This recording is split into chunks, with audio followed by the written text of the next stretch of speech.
تبارك الذي بيده الملك وهو على كل شيء قدير الذي خلق الموت والحياة ليبلوكم أيكم أحسن عملا وهو العزيز الغفور الذي خلق 7 سماوات طباقا ما ترى في خلق الرحمن من تفاوت فارجع البصر هل ترى من فطور ثم ارجع البصر كرتين ينقلب إليك البصر خاسئا وهو حسير ولقد زينا السماء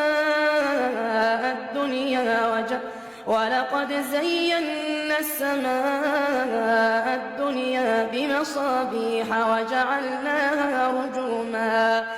وجعلناها رجوما للشياطين وأعتدنا لهم عذاب السعير وللذين كفروا بربهم عذاب جهنم وبئس المصير إذا ألقوا فيها سمعوا لها شهيقا وهي تفور تكاد تميز من الغيظ كلما ألقي فيها فوج سألهم خزنتها ألم يأتكم نذير قالوا بلى قد جاءنا نذير فكذبنا وقلنا ما نزل الله من شيء إن أنتم إلا في ضلال كبير وقالوا لو كنا نسمع أو نعقل ما كنا في أصحاب السعير فاعترفوا بذنبهم فسحقا لأصحاب السعير إن الذين يخشون ربهم بالغيب لهم مغفرة وأجر كبير وأسروا قولكم أو اجهروا به إنه عليم بذات الصدور ألا يعلم من خلق وهو اللطيف الخبير هو الذي جعل لكم الأرض ذلولا فامشوا في مناكبها وكلوا من رزقه وإليه النشور أأمنتم من في السماء أن يخسف بكم الأرض فإذا هي تمور أم أمنتم من في السماء أن يرسل عليكم حاصبا فستعلمون كيف نذير ولقد كذب الذين من قبلهم فكيف كان نكير أولم يروا إلى الطير فوقهم صافات ويقبضن ما يمسكهن إلا الرحمن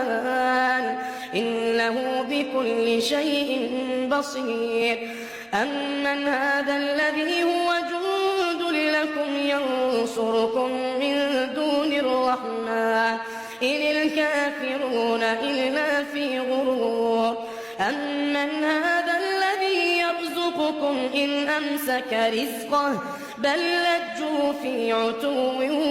ونفور أفمن يمشي مكبا على وجهه أهدى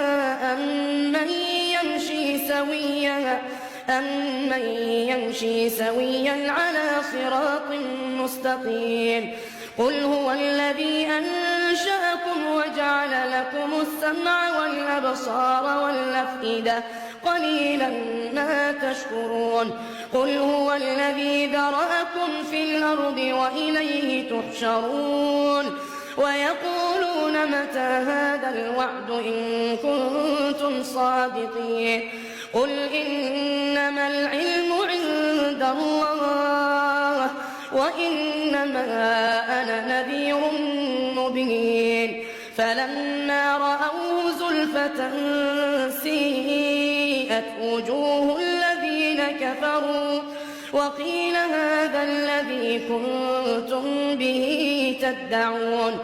قل أرأيتم إن أهلكني الله ومن معي أو رحمنا فمن يجير الكافرين من عذاب أليم قل هو الرحمن آمنا به وعليه توكلنا فستعلمون من هو في ضلال مبين قل أرأيتم إن أصبح ماؤكم غورا فمن يأتيكم بماء معين